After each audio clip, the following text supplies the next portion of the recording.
Hello friends, हमारे ज्ञान की बातें चैनल में आप सभी का स्वागत है। मेरे दूसरे चैनल का लिंक मिल जाएगा डिस्क्रिप्शन, चेक करके उसे भी लाइक शेयर सब्सक्राइब करना। पूरा वीडियो अंत तक देखना, बीच में स्किप मत करना। आइए जानिए कार्तिक मास के रमा एकादशी।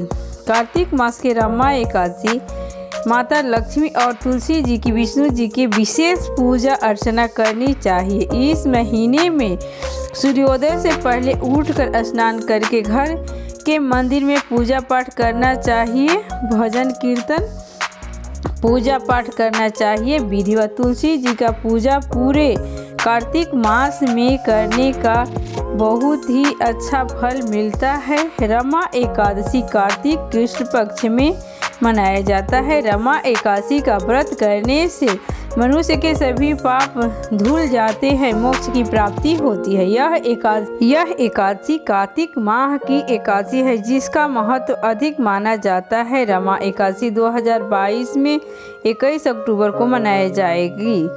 कार्तिक मास का महत्व होता है, इसलिए इस एकादशी का महत्व भी अधिक माना जाता है। रमा एकादशी का उपवास पूजा विधि। रमा एकादशी के दिन उपवास रखना मुख्य होता है। इसका उपवास एकादशी के एक दिन पहले दशमी से शुरू होता है। दशमी के दिन श्रद्धालु सूर्योदय से पहले सात्विक भोजन करना चाहिए। जो लोग उपवास नहीं करते हैं, वे लोग एकादशी के दिन चावल और उससे बने पदार्थ का सेवन नहीं करते हैं। एकादशी के दिन सूर्योदय से पहले उठकर स्नान आदि करते हैं। इस दिन श्रद्धालु विष्णु भगवान की पूजा आराधना करते हैं।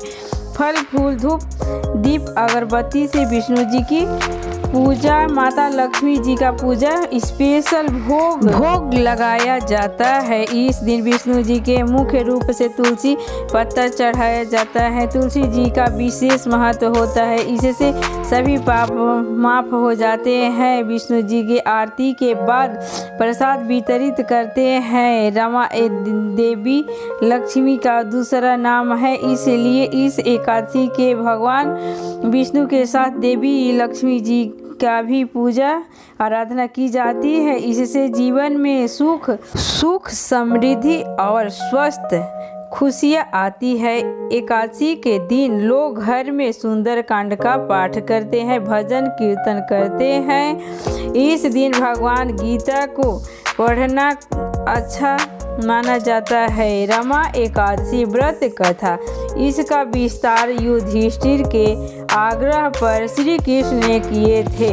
कृष्ण ने कहा, यह पापों से मुक्ति करती है। इसकी कथा सुने। पौराणिक युग में मुचकुंद नामक प्रतापी राजा थे। इनकी एक सुंदर कन्या थी, जिसका नाम चंद्रभागा था। इसका विवाह राजा चंद्रसेन के बेटे शोभन के साथ किया गया। शोभन शारीरिक रूप से अत्यंत दुर्बल था। वह एक समय भी बिना अन्न के नहीं रह सकते थे। एक बार दोनों मुचकुंद राजा के राज्य में गए। उसी दिन रमा एकादशी थी। चंद्रभाग को यह सुन चिंता हो गई, क्योंकि उसके पिता के राज्य में एकादशी के दिन पशु भी अन्न घास आदि नहीं खा सकते, तो मनुष्य की तो बात ही अलग है। उसने अपने पति शोभन से कहा, अगर आपको कुछ खाना हो तो किसी अन्य राज्य में जाकर भोजन ग्रहण कर सकते हैं। क्योंकि पूरी बात सुनकर शोभन ने निर्णय किया कि वह रमा एकादशी का व्रत करेंगे। इसके बाद ईश्वर पर छोड़ देंगे। एकादशी का व्रत प्रारंभ हुआ। शोभन का व्रत बहुत कठिनाई से बीत रहा था। व्रत होते होते रात बीत गई, लेकिन अगले सूर्योदय तक शोभन के प्राण नहीं बचे। वो मृत्यु हो गए। विधि विधान के साथ उनकी अंतिम संस्कार किया गया और उसके बाद उसकी पत्नी चंद्रभागा अपने पिता के घर ही रहने लगी। उसने अपना जीवन पूरा पूजा पाठ में लगा दी और विधिवत एकादशी का व्रत किया। दूसरी दूसरी तरफ शोभन का एकादशी का पूरा पुण्य मिलता है और मरने के बाद एक बहुत ही भव्य देवपुर का राजा बनते हैं, जिसमें असीमित धन और ऐश्वर्य है। एक दिन सोम शर्मा नामक ब्राह्मण उस देवपुर के पास से गुजर रहे थे और शोभन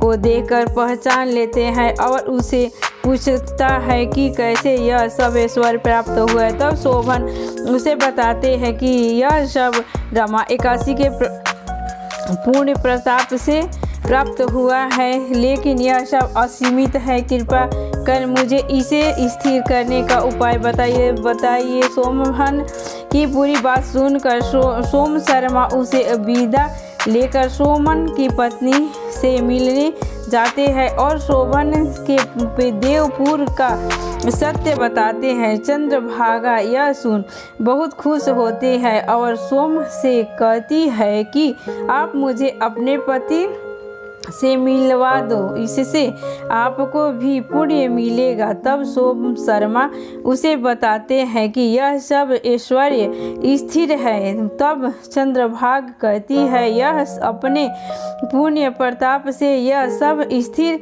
कर देगी। सोम शर्मा अपने मंत्रों एवं यज्ञ के द्वारा चंद्रभागा को दिव्य बताते हैं और शोभन के पास भेजते हैं। शोभन पत्नी को देखकर बहुत खुश होता है। तब चंद्रभागा उससे कहती है मैंने पिछले 8 वर्ष से नियमित एकादशी का व्रत किया है। मेरे उस सब जीवन भर के पुण्यों का फल मैं आपको अर्पित करती हूँ। उसके ऐसा कहते ही देवनगर का ऐश्वर्य स्थिर हो जाता है और सभी आनंद से रहने लगते हैं। इस प्रकार रमा एकादशी का महत्व पुराणों में बताया गया है।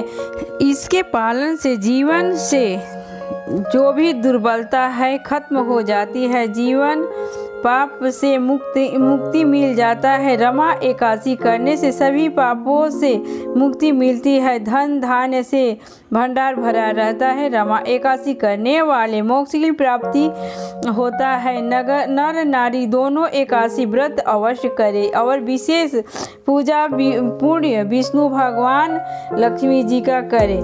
तुलसी माता की पूजा अवश्य जरूर करें। विष्णु भगवान को तुलसी पत्ता जरूर चढ़ाए। बोलो विष्णु भगवान की जय, माँ लक्ष्मी की जय, तुलसी माता की जय। कार्तिक मास में गंगा स्नान का बहुत ही महत्व है। वीडियो अच्छा लगे तो लाइक शेयर सब्सक्राइब करना, कमेंट ज़्यादा